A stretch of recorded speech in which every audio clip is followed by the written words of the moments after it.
Welcome to Rewired Sober, the podcast that tells the truth about why women drink and what it actually takes to stop. Spoiler alert, it's not a character flaw. It's your conditioning and the roles you were handed long before you ever picked up a drink. I'm your host, Kate Vitella. I have been an RN for well over 2 decades. I'm addiction trained, a psychiatric nurse, and a sobriety coach. And this is where we do science and soul work of a woman's recovery. So you can stop white knuckling this shit and actually start trusting yourself. I am a raging feminist, a fashion lover, and I swear a lot. So if that's for you, buckle up, let's go.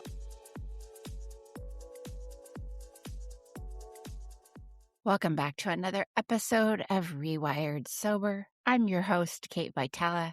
This is a solo episode.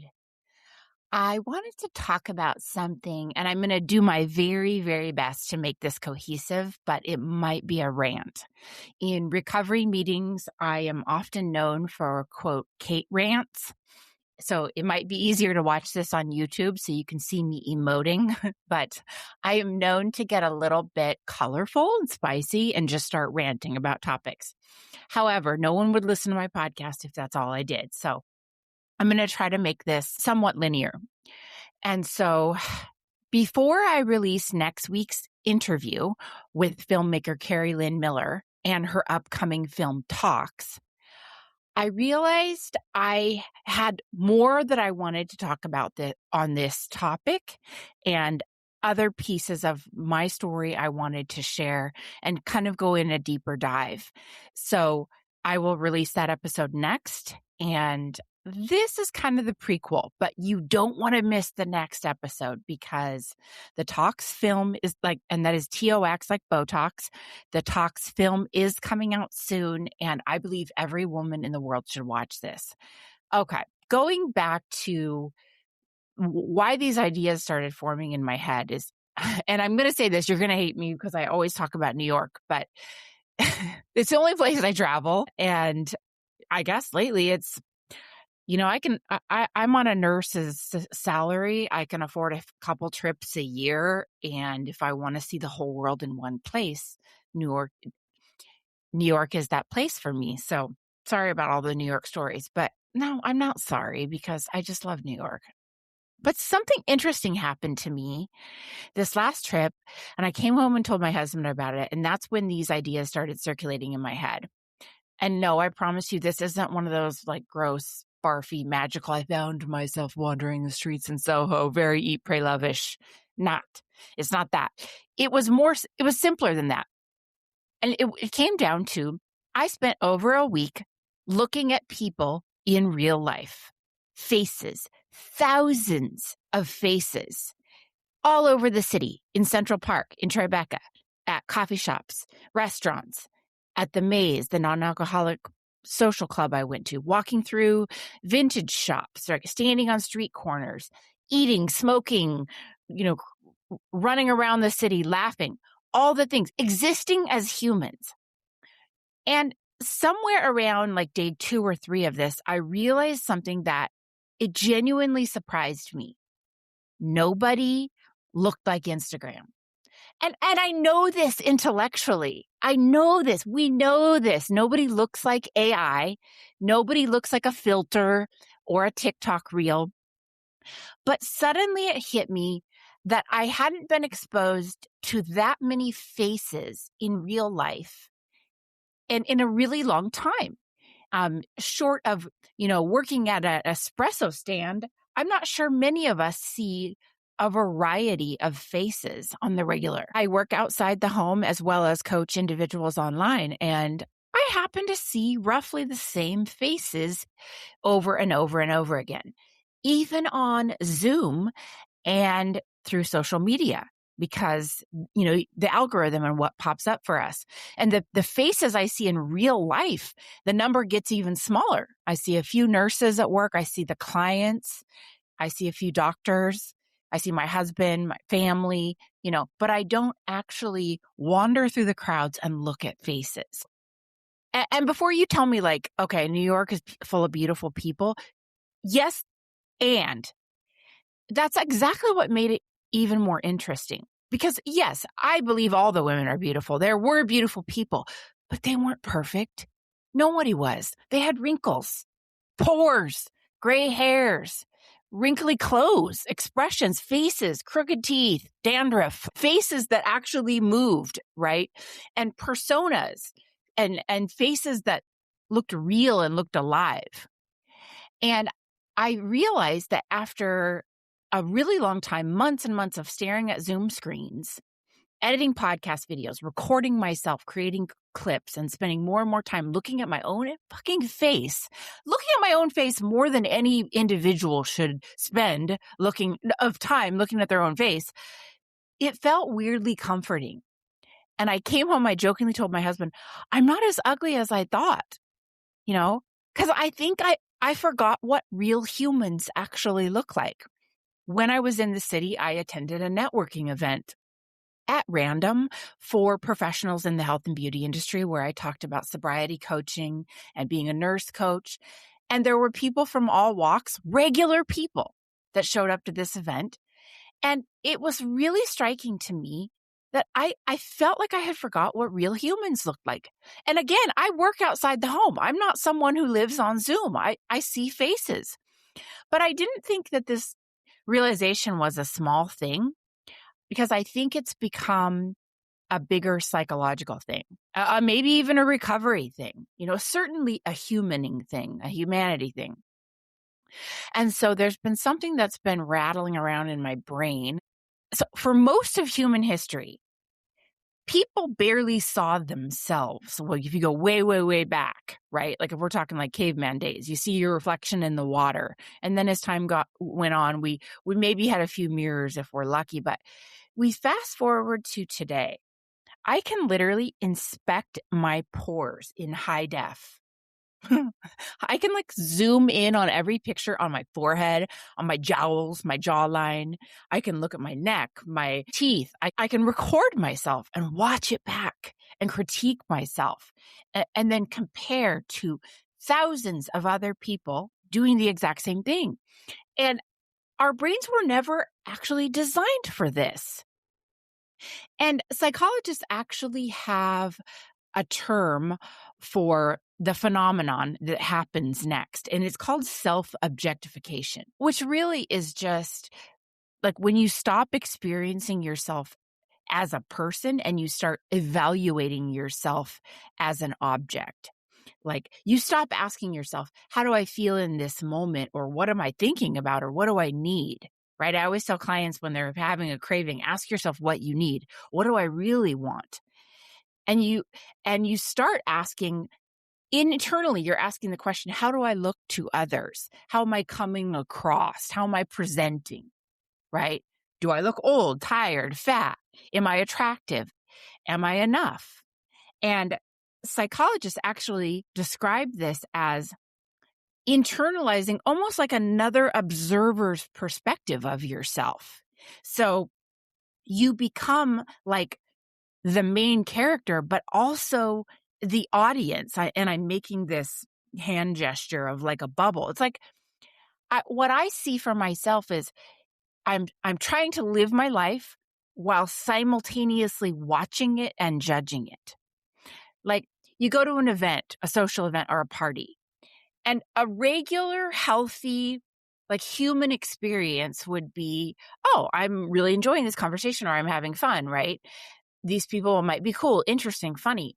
But in the world of self-objectification, that might internally sound like, oh, well, can they see all my neck jowls? Is my makeup too thick? Is it too heavy? Is it greasy? Am I talking too much? Am I sticking my gut out when I stand like this? Right? Did you guys just smell my fart? And so I'm like monitoring myself. And it's exhausting. And I think women, I think women have been dealing with this forever. But of course, social media pours gasoline on it because we have the unlimited selfies and the filters and the beauty apps. And we had Facetune long before AI regenerated images became a thing. And just this constant visual feedback although maybe Facetune is AI. But, then the pandemic happened and then we went into Zoom. Now, I want to talk about Zoom for a second because I love it and I see my clients on Zoom, but Zoom did a number on all of us. There's actual research called Zoom dysmorphia. Plastic surgeons started reporting an increase in cosmetic consultations during and after the pandemic because people were starting to stare at themselves on a webcam all day long. And a webcam will distort facial proportions depending on, what type you have, the lens, the distance. And so your face can appear like wider, your features can be kind of altered. And you can also put a filter over Zoom. I remember having a Zoom conversation with a friend of mine who's close to her 60s. And I said, how do you look younger than me? I'm 47. She said, oh, it's a Zoom filter. I had no idea. Right. And also the image I'm staring at back on Zoom is distorted. My nose looks weird, the side profile. And so you think about this alteration in our features and people staring at ourselves all day. And we're literally going to a cosmetic surgeon based on a distorted image saying, I really need to fix this. Right. I mean, it's like, imagine spending 8 hours a day, like looking into one of those carnival mirrors. That's kind of what it feels like. And so, okay, so we're in this AI era, and honestly, things get even weirder because we're not even comparing ourselves to celebrities anymore. We're not comparing ourselves to like hyped up fake influencers. We're comparing ourselves to people who don't even exist, like non-people. Right? Think about that. At least an actress or a celebrity singer artist is a real human. An influencer might be a real human. But when you look at AI, there's no genetics, there's no hormones, right? There's no bad angles, no bad lighting. It's so there's no postpartum fupa, there's no history, there's no humanity. It's just a caricature. But our brains start to process that as normal. And I think that's the part that concerns me the most about AI. Not that it's fake. Of course it's fake. We can spot that. We're all pretty good at being like, yeah, great, that's AI. The scary part is that our brains adapt to that. That's what brains do. That's the whole premise of rewiring, right? They're always recalibrating. So your brain's always asking, what should I expect? What's normal? What's enough? And as I've said a million times, your brain doesn't have a moral compass. It doesn't care if the input is healthy. It only cares what we repeat. That's why our alcohol tolerance develops, right? That's why any habit develops. The brain learns from exposure. So if we tie this back to beauty, and we're training ourselves to lose our tolerance for the ordinary human face, not just in the beauty world, but in everything. And nothing was more apparent to me than this feeling of, I guess, I'm not that bad. I'm not that different, weird, abnormal. I'm not behind in looks. Although people are, quote, looks maxing and douche maxing, maybe I am a little behind in that capacity because I'm just not keeping up with the Kardashians. But you see what I'm talking about here is people in real life, they change your perception of beauty, and it changes what your brain is accustomed to seeing and expecting, I guess. I looked at faces of all races, all nationalities, all ages. And when I got home each day back in my hotel room and I looked at myself, there was this softening toward the human that I am, the woman that I am. And I can look at my face a little bit more like, yeah, she's been around the block a time or two. You have laugh lines because of this. Your teeth are this way because of this. I'm full of stories. I'm full of history. I'm full of nuance. And, the other thing about in real life, when you sort of experience yourself in real life, like socializing with other people, at least for me personally, I feel a lot more self-compassion because I can see people's reactions to me in real time, and we're usually laughing. And I might self-deprecate a little bit, but I've got charisma. I got a sense of humor, and that's going to come through way more than my looks. I imagine after hanging out with someone, a good hang, they're not going to go home and be like, Kate's a 7 out of 10. No, they're going to be like, she's funny, she's relevant, she's smart. They're going to notice the way that I make all these facial expressions and that I am basically an SNL skit walking. I always impersonate other people and I make ridiculously obnoxious gestures. But, there's a humanity to that. So if we circle the conversation back to AI, which I'm so sick of everyone's sick of talking about it. But I came across an article on Substack by writer Asai Chinendam. I think that's how you say it. And he was talking about AI writing, and which I think we're all using to some capacity to create in our lives, whether it be a script, an article. I use AI to help me put together the podcast. Now, I don't read it verbatim because that'd be fucking weird and it wouldn't even sound like me. Right? But of course, we're all using various forms of technology to make things easier, faster, streamlined. So in this Substack article talking about writing, this creative process, he wrote, AI writing tends to manufacture emotions and intensify them artificially instead of letting them emerge naturally from the writing. And when I read that, I thought, oh my God, that's so true. That's exactly what happens with beauty too. AI is not really creating a beautiful image. It's just amplifying what we already know. And it's hyper beauty. It's hyper smooth skin and like cartoon eyes, and the waist is snatched. I just hit my microphone. And my mic is snatched. The waist is snatched up, right? And everything is like dramatic.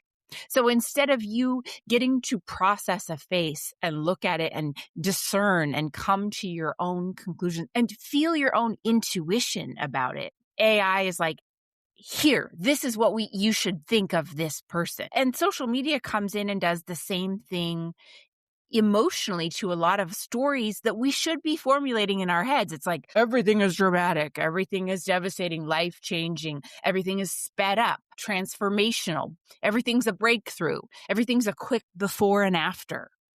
And it's easy to see how normal life that's slower, shittier, more nuanced, less sequential, it's boring. And there's so much more margin for error, I say in air quotes, in a human face than a machine created one. So the last thing I would want is to see normal emotions start feeling inadequate, right? I normalize the shit out of everything my clients go through because we spend a lot of time in spaces online where it can be this sped up before and after reality. And there's not a lot of sitting in the nuance. And I think there's a danger to that. The danger is that real life stops feeling enough. And we forget that things in real life emerge slowly, right? Time takes time. Shoot me in the face. I know. Recovery happens slowly. Sure, I can show a before and after picture of me on social media. I could even AI church up my after photo to look like, wow, sober glow up. But what you wouldn't see are the years in between that and the gradual changes and the little things, the subtleties, right? How my confidence slowly reemerged, people's trust in me, my self-worth. I mean, you can kind of see it in my eyes in the photo. I'll post one on my YouTube if you're watching this online, but you just can't see the moments in between, how my marriage kind of slowly came back to life, right? Nothing really meaningful in my life arrived as like this big eruption. It was like it slowly unfolded. It slowly revealed itself over time, maybe even deepened. And I have to wonder if we lose our appreciation for a slower unfolding because we're so conditioned to intensity. And, recovery taught me that there's this intense, dramatic, amplified version of me, albeit a fake moment with alcohol. But then there's also this like slower, deeper, quieter part of me. And that's the part that you don't see coming from photos. I'm moving into aesthetic surgery and the topic of all that. Now, I've worked for cosmetic surgeons throughout my nursing career. So I've had a lot of access to the behind the scenes of breast augmentations, liposuction, facelifts. Who can say blepharoplasty? Dude, I had one done myself. I can't even say it. So And there is a real nip tuck element, if you've ever seen that show, to what we do to our faces. Again, this is the part you don't see on social media. There's been a real emotional journey here. It's not a very quick before and after. So much so that when I used to work with a certain cosmetic surgeon, he would do a facelift on a woman. We'd mummy wrap her face and wheel her out the back door so that the people in the lobby didn't have to see what they're going to become after their surgery, because it's so incredibly frightening, because we don't want people to see that part. And of course, in the before and afters, you don't see the 10 times that this woman had to come back to the surgeon for areas that maybe didn't pan out exactly how we planned. I remember one lady who developed a little bit of Bell's palsy. One side of her face was a little droopy afterward. We had to kind of like Botox some areas. There's a lot of deformities that can happen. I mean, it's not an exact science. We're working on the human body. And so there's an emotional component too, like your face is changing, and it's so crazy to have this identity and then go under surgery and come back and be like, oh my God, I remember once I got a chemical peel, my face looked like beef carpaccio. I think that's a Sex and the City line. But anyway, I was full on like Red Hot Chili Peppers. And it was hard for me to even look in the mirror. Or like, we don't talk about the before and afters of like, cold sores. Gross. I was reading a Substack article by Kat Sadler, and the whole thing was about post-facelift. Nobody talks about the fact that your ears could be elongated and you're going to have to go to follow-up, right? It's not a quick before and after. It's like there's all these follow-ups in between where maybe the facelift didn't turn out exactly like you planned, and or there's going to be nuances in the healing and in the recovery. And she was really honest about this in her Substack. I really appreciated that it's not as simple as turning the page and here I am. And I think that's also true when we're talking about before and afters when it comes to alcohol. Maybe the part no one's talking about is that alcohol is that your face was super puffy while you were drinking. And when that puff goes away, you might be a saggy jowled person. Like I'm a thinner person. And so when all the bloating from alcohol went away and my face thinned down to what it was from not living on a sugar bottle every night, my face was really saggy. Now, I would not go back to the bloat and the dead skin and the dull eyes and the half dead appearance. But that was something that nobody prepared me for. I guess what I'm trying to get at is just we never really see the full picture of things, even though we live so informed, so online, so up to date. There's so much nuance in between we don't see. And I really actually started thinking about the alcohol marketing and how they've been doing this for decades as well. I mean, think about every alcohol commercial you've ever seen, right? They are pros at making sure we see the good. No one's bloated. No one's shitting their pants. No one's anxious waking up with anxiety at 3 a.m. and like existential dread. Not in an alcohol commercial. You're not getting a DUI fighting with your partner, right? Everyone's hot, tan, thin, perfect teeth, or maybe they're on a yacht, all fabricated, much like a lot of what we see. And even though we know that's fake, like our brain knows when we see an alcohol commercial, okay, that's not real life. That's not going to happen. Our brain responds to repetition emotionally, not just rationally.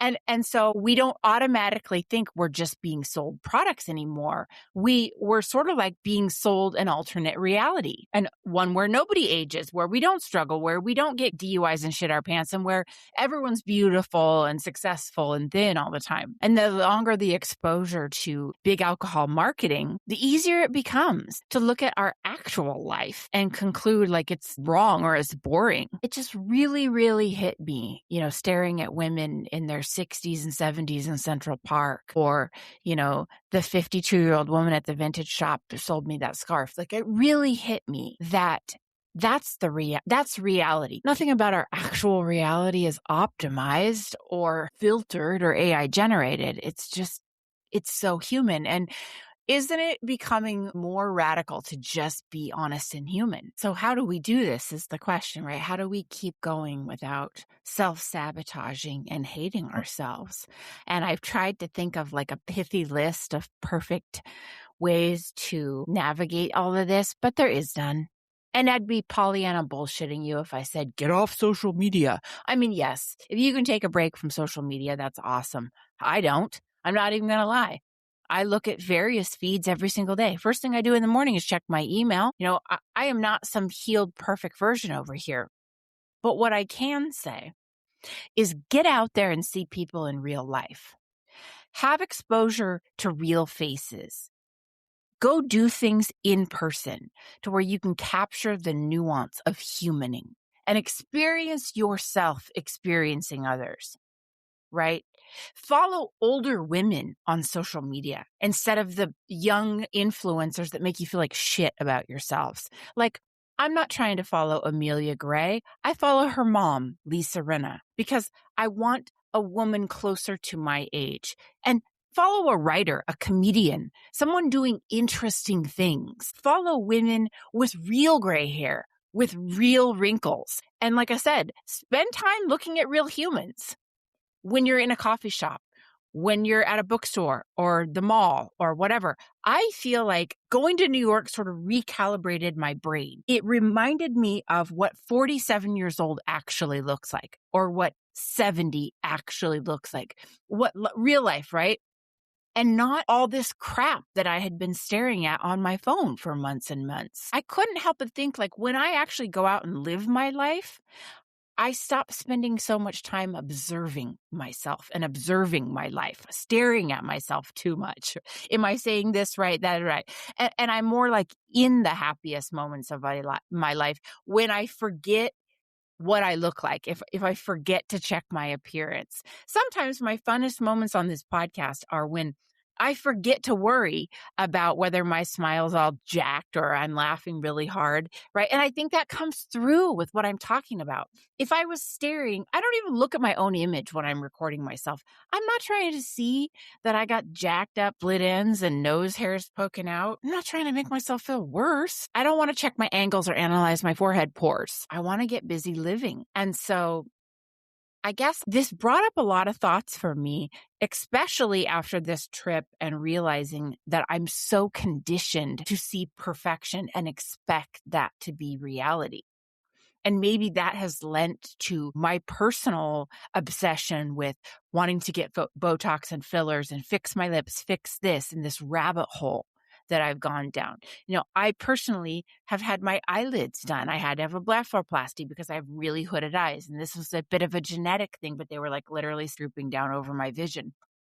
But once I fixed that, I noticed the next thing. Oh, I got jowls. Oh, my nose is bigger than I thought. Oh, my teeth are probably not white enough. And once I fix that, I fix that, I fix that, right? And then at some point you just stop yourself and you're like, wow, it's never going to end. And although I have not seen the movie Talks, nobody has, it hasn't come out yet. I think that's where the character is going. It's this endless treadmill of fixing and fixing. And when we see very quick before and afters on social, but we don't see all the in-between horse shit, And we have to point out the very real fact, this has been studied and researched, that AI has been trained to be gender and race biased. It's very westernized to include white features, and it's gender biased. It's going to show images mostly of men when it comes to STEM, business, tech. It's going to come at you from a man's point of view. They've actually studied that women are a lot more skeptical of AI because we're more emotive and intuitive. We think and make decisions with our gut, whereas men are a bit more transactional. And so the AI that we have now, ChatGPT, Claude, that may not be designed for a woman's psychology. And so we might be reading input, knowledge gathered and assembled based off of GQ magazine. And the other thing I just wanted to mention that really helps me when I start to go down these rabbit holes is to create before I consume. And that was something photographer Chase Jarvis instilled into me when I was really reading a lot of his work, and I read his book and following his teachings. He's a sports photographer, and he always says create before consume. In other words, work on your creation and your own ideas before you flood your brain with other people's ideas and what good is supposed to look like. And for me, when I wake up in the morning, I want to create something to write or something to talk to you guys about. Creating this podcast is really helpful for me because I spend more time creating about what I think, what I feel, what I want to say, putting my work out into the world, and less time consuming other people, other people's content. So it doesn't shape it does. I mean, I'd be lying if I said it didn't shape other people's content, didn't shape the perception I have of myself. But when I spend a lot of time in creation mode, I really dig deep as to what do I think? And one of the things that we touch upon in the next episode on Talks is how creating something peels back layers upon itself. When I started this podcast, I had ideas about what I thought you wanted to hear, also based on what other people's podcasts were like. A lot of stories about before and after, a lot of, this is how I got sober and this is how my life was changed, maybe even some shock factor. And I didn't want that. But I didn't really know what I wanted. And so the more that I consumed other people's podcasts and tried to people please, the more murky and weird my podcast got, until I had to stop and sink down and journal for a while and think about, and even like, kill me for being cheesy, but like mood board a little bit of what kind of show do I want to put together, not based on what I think other people want to hear. Now, this is not going to be the most popular podcast in the world, right? I'm not Call Her Daddy, but I feel good about what I'm creating in the sense that it's not someone else's idea. All that being said. And there's so much more about getting sober in the before and afters than people don't tell you. I mean, that we talk about on social media. It's not just a glow up. I mean, there's a massive glow up, don't get me wrong, but there's also other weird areas that you might not be prepared for, like me, like my face leaning way out. I felt like my age caught up to me overnight. Maybe it was taking away the filter of booze.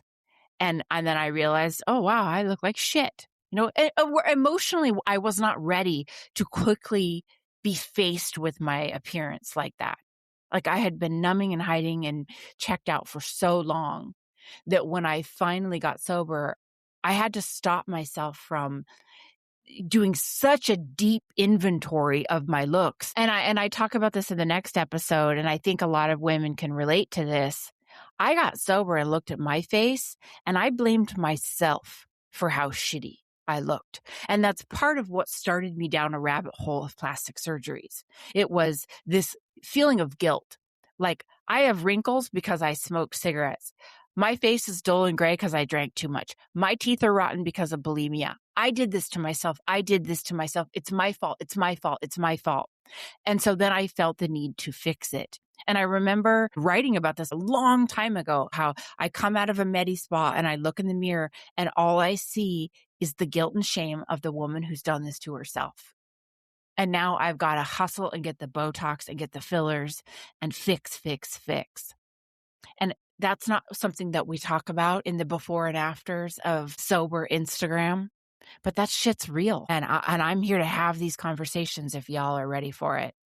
Because a lot of things psychologically go on. And I don't think any of this happens with men. I mean, it might a little bit about the balding and the fat bellies and stuff, but we're at this time in our lives when, like, we're not supposed to age. Like Demi Moore, 65, she looks 25.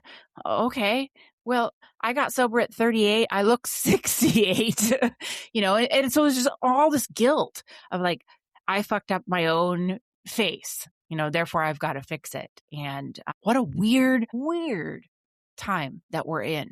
And just pausing to have a conversation about this and get a little bit of insight about this. Because here's the thing.